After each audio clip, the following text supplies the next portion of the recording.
Editor's note: at present this is a review in progress, only covering the campaign portion of Call of Duty World War II. Once we've had time to test the multiplayer and zombies components on live servers, we'll finalize the review with those impressions and a review score. Call of Duty World War II is a return to the original recipe, the first game set during the Second World War in 10 years. In a lot of ways it attempts to reboot the series as a more grounded, more sober military shooter that's less Michael Bay and more Ken Burns. That desire to tell a realistic, compassionate story is constantly at odds with the desire to make an engaging first-person shooter in which the player cuts through hordes of generic foot soldiers. As a result, the final product suffers. If you've seen Band of Brothers, Saving Private Ryan, or frankly any other World War II flick made during the last 30 years, you'll be trekking over familiar ground in the Call of Duty World War II campaign. You play as a private in the famed 1st Division, a country boy from Texas who, between missions, shoots the shit with the boys about girls back home and what they wish they were doing instead of fighting. His squadmates include some familiar war story tropes: a nerdy, bespectacled photog, a smart-ass, tough-as-nails Jewish kid from Chicago, and a gruff, orders above all else sergeant played by Josh Duhamel. The only character that inspires even a modest emotional response is the kid from Chicago, who becomes your bosom compadre when you save his life in the very first mission. That bond features prominently throughout the game, in intense heart-to-hearts and broing down. Unfortunately, the rest of the cast manages to blend into a forgettable mash, even though it's clear that a late-game turn for one of them is designed to show some unearned depth. War movies hinge on the bonds you form with the characters, lending their sacrifice weight and meaning. Without strong emotional hooks, even major deaths in the game fell flat, a mere hiccup in my conquest to take down the Reich. Call of Duty World War II Sledgehammer Games Activision. That conquest took me through some of the standard World War II staples. Call of Duty World War II sticks almost exclusively with this single squad, following their landing at D-Day, their progression through the French countryside, and their harrowing survival at the Battle of the Bulge. World War II shooters have explored these battles ad infinitum, but I hope this game would introduce us to new and lesser-seen elements of the conflict. Instead, just about every mission feels like the acute déjà vu, as if I'd played it before in another game, be it Medal of Honor, Allied Assault, or, hell, even the first 2 Call of Duty games. I've landed on these beaches, I've cleared these trenches, I've driven tanks through these streets. One standout mission, set in Nazi-occupied Paris, does rustle up some novelty, but the remaining 10 all feel like flashbacks to missions I played a decade ago.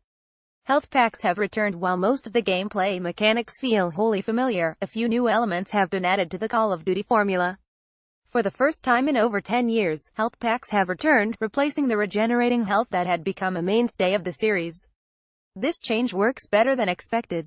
Don't count on ducking behind cover whenever you've taken a bunch of shots to the torso. You need to be more cautious and forward-thinking, collecting health items and putting yourself in safe spaces to survive. Feeling semi-powerless when you're low on health with no healing items stored adds a nice level of tension to otherwise typical scenarios. Call of Duty World War II Sledgehammer Games Activision. Another addition: your squadmates possess unique abilities that recharge as you rack up kills.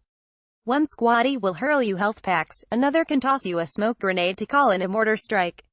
This system, on paper, seems like it'd be another great change, but in execution it feels frustrating and, at times, ludicrous.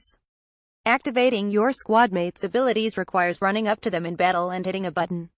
This becomes frustratingly difficult in more chaotic gunfights, where tracking down a squadmate can feel next to impossible.